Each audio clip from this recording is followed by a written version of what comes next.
तो question number 9, ठीक है, दिया है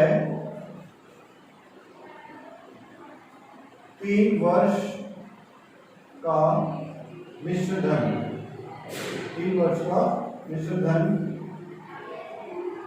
और 2 वर्ष का मिश्र धन दिया हुआ है।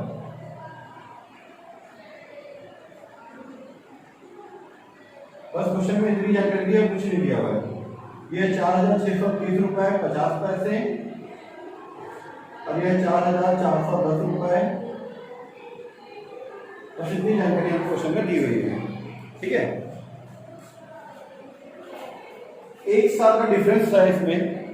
1 साल के अंदर का अगर मैं मिश्र धन माइनस करूं तो मेरा 1 साल का ब्याज निकल जाता है।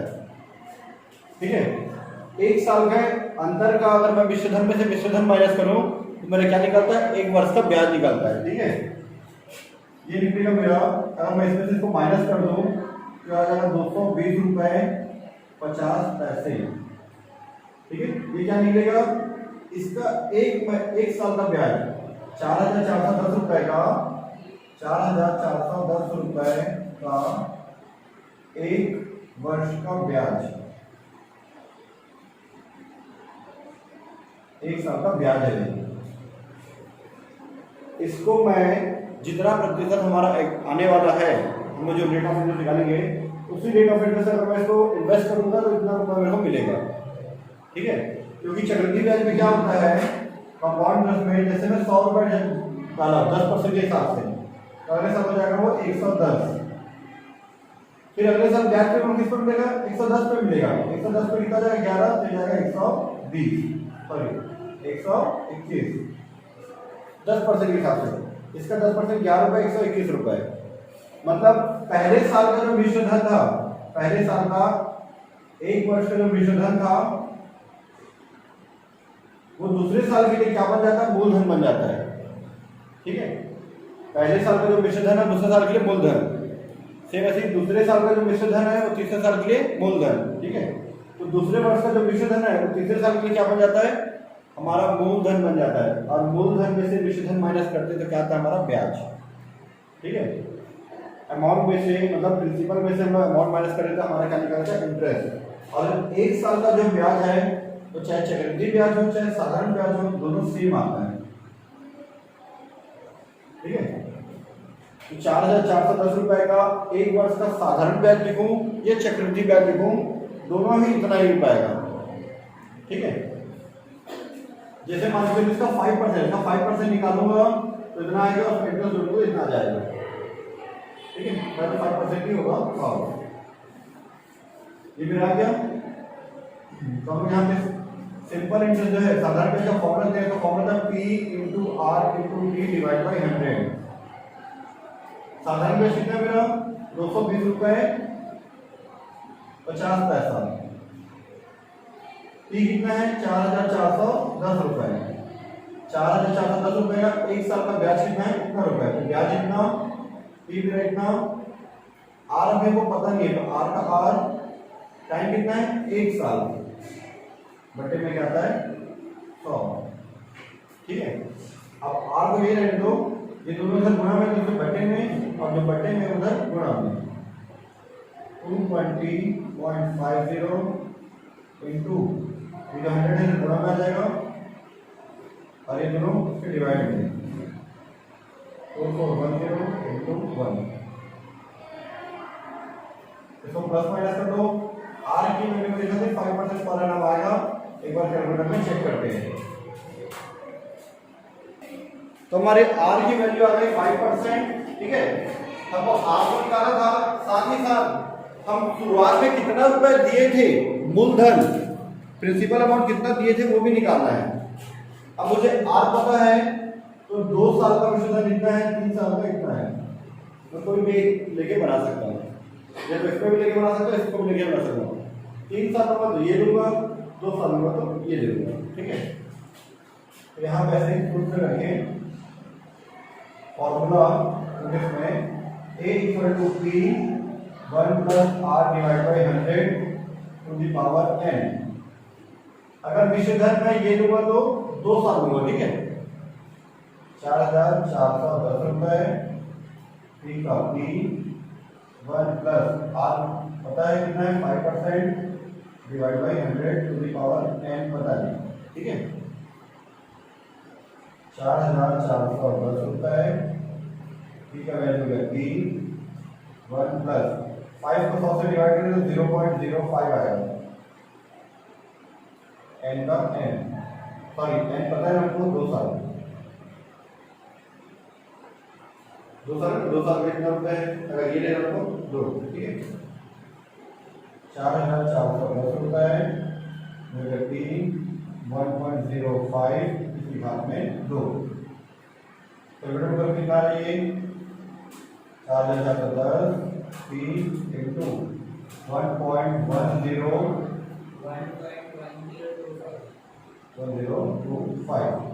अगर टी के साथ गुणा करें तो डिवाइड में 4,410 रुपए divide by 1.1025 equal to P, तो पी इक्वल टू आ जाएगा 4,000 रुपए।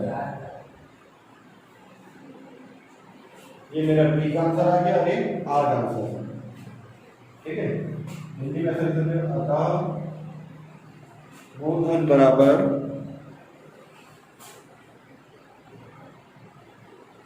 मूलधन पी बराबर 4,000 रुपए और दर आर बराबर 5%, ठीक है। कंप्लीट। सीधा हमारा क्वेश्चन नंबर 9, ठीक है। इसी तरह से हम क्वेश्चन नंबर 11 देखते हैं, ठीक है। हमारा जो है पहले से ही क्वेश्चन नंबर 8 और 9 का वीडियो बना हुआ है, आप लोग नहीं देखे तो देख लेना, ठीक है। 8 के जैसे ही 9 है और 10 के जैसे ही 11 है, तो 9 देख लो और 11 देख लो, तो 8 और 9 का रिवीजन भी हो जाएगा। क्वेश्चन नंबर 11, ठीक है। क्या कह दिया वो, एक साल में 2,000 रुपए 2,200 रुपये हो जाता है, 2,000 का एक साल में 2,200 रुपये हो जाता है। फिर उसके बाद पूर्ण विराम के बाद एक लाइन और दिया हुआ है, तो 2 कंडीशन है। पहले कंडीशन में आर निकालना है, दूसरे कंडीशन में समय निकालना है एन। तो हम फर्स्ट कंडीशन लेके बनाते हैं। फर्स्ट कंडीशन प्रथम शर्तानुसार से देना, ठीक है। फर्स्ट कंडीशन में क्या क्या दिया है, पी दिया है 2,000 रुपये, ए दिया है 2,200 रुपये और समय दिया है 1 वर्ष, ठीक है। तो फॉर्मूला क्या होता है, आर निकालना है, आर बराबर question mark, formula A equal to P 1 plus R divide by 100 to the power n। A की वैल्यू 2,200, पी की वैल्यू 2,000, आर का पता है तो आर डिवाइड बाई 100, एन कितना है 1 साल, ठीक है।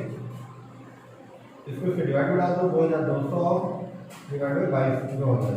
मैंने हमेशा बताया जब भी ए और बी दोनों पता हो तो उसको डिवाइड में डाल दो, 1 प्लस आर डिवाइड बाई 100 1.1 आएगा, ठीक है। मैं पावर में था तो 1 लगा दिए, अब ये तो ब्रैकेट में पावर कुछ है ही नहीं, तो ब्रैकेट ओपन कर दो, प्लस 1 उधर क्या जाएगा -1, प्लस 1 उधर -1 आर डिवाइड बाई 100, इसमें इसको माइनस करें तो 0.1 आर डिवाइड बाई 100 कैसे है गुणा कर दो, 0.1 into 100 equal to R, R बराबर आ जाएगा 10% पर एनम, ये पर एनम आ गया आर। अब इसी बेस पे हम निकालते हैं इसका सेकंड कंडीशन। सेकंड कंडीशन कर दिया होगा कितने साल में 2,622 रुपये हो जाएगा, मतलब पी हमारा वही है 2,000 का 2,000, ए हमारा हो जाएगा 2,662 रुपये, आर हमारा वही रहेगा 10%, उसी दर पर हो रहा है ना, उसी दर पर मतलब 10% है तो 10% है, एन निकालना है इस क्वेश्चन में, ठीक है। वही सेम 2000 रुपए का 2662 रुपया हो जाता है उसी दर पे, ठीक है, उसी दर पर कितने समय में 2662 2000 रुपए का निकालते हैं हम लोग, ठीक है।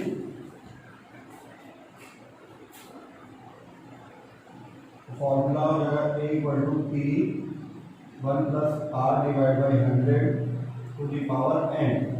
एक्सेल डी पढ़े थे वैसे ही है ये, है ना। A का वैल्यू 2662 रुपये, P का वैल्यू 2000 रुपये,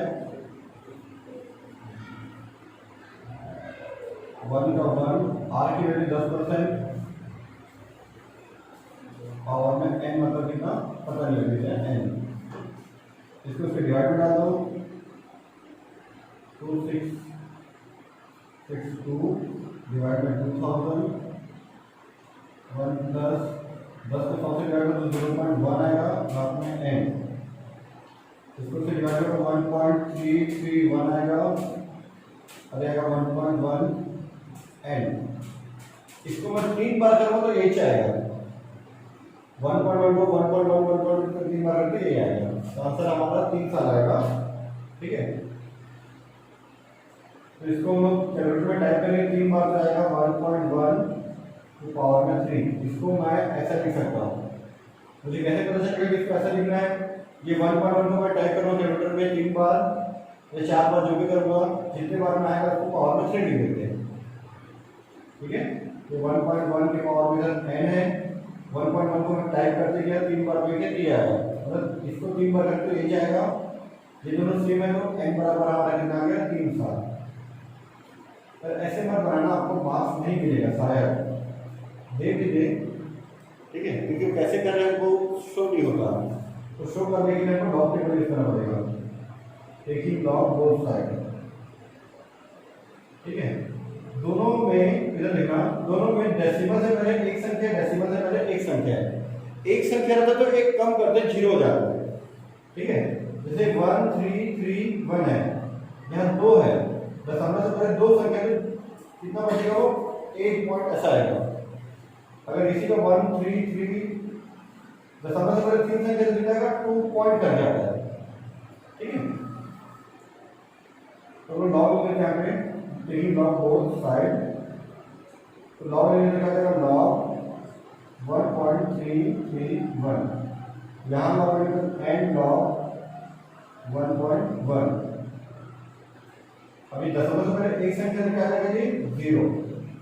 अब मुझे देखना है 13 का 3, तो इसका आ रहा है 13 का 3 1 2 3 2 आ रहा है, n का n 11 का दशमलव से पहले एक संख्या तो 0, 11 का 0 देखो 0.0 414 है, वो 414 है, चेक करना, बाद में बताऊंगा आप लोगों को कैसे, ठीक है। अब ये इधर गुणा में है तो डिवाइड में डालना 0.1232 एंड गुणा में इधर बटे में 414, तो n बराबर 3 इयर्स आएगा,